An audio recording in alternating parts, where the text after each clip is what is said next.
గోరెంట్ల బుచ్చయ్య చౌదరి గారు అనేటువంటి మాట సరిపోదు. ఆయన పేరే ఒక బ్రాండ్. ఈ రాష్ట్రంలో మనందరూ కొంత సీనియర్ శాసనసభ్యులని చాలా మంది చెప్పేస్తారు, కానీ ఈ రాష్ట్రంలో రాష్ట్రం మొత్తం మీద కూడా సీనియర్ శాసనసభ్యులు ఎవరైనా ఉంటే అది గోరెంట్ల బుచ్చయ్య చౌదరి గారు అనేటువంటి మాటని ఈ సందర్భంగా మనం చేస్తాం. అంతకంటే పెద్ద రికార్డు తెలుగుదేశం పార్టీ ఆవిర్భావం నుంచి ఇవాటి వరకు కూడా అదే పార్టీని శ్వాసగా ఊపిరిగా నడుపుతున్నటువంటి వ్యక్తి శ్రీ గోరెంట్ల బుచ్చయ్య చౌదరి గారు.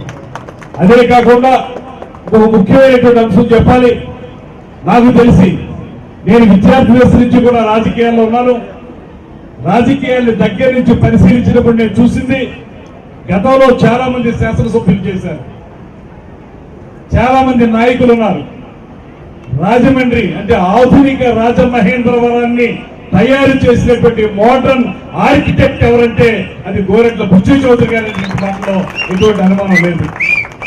ఒక స్పష్టమైనటువంటి అవగాహన, అభివృద్ధి ఏ రకంగా చేయాలనేటువంటి ఆలోచన, ఎక్కడ ఏ కార్యక్రమం చేస్తే అది రాజమండ్రి అభివృద్ధికి ఉపయోగపడుతుందనేటువంటి ఆలోచన, ఇవన్నీ కూడా సమకాలీన రాజకీయాల్లో కేవలం గోరెంట్ల బుచ్చయ్య చౌదరి గారిలోనే ఉన్నాయనేటువంటి మాటను కూడా స్పష్టంగా నేను తెలియజేస్తా ఉన్నాను.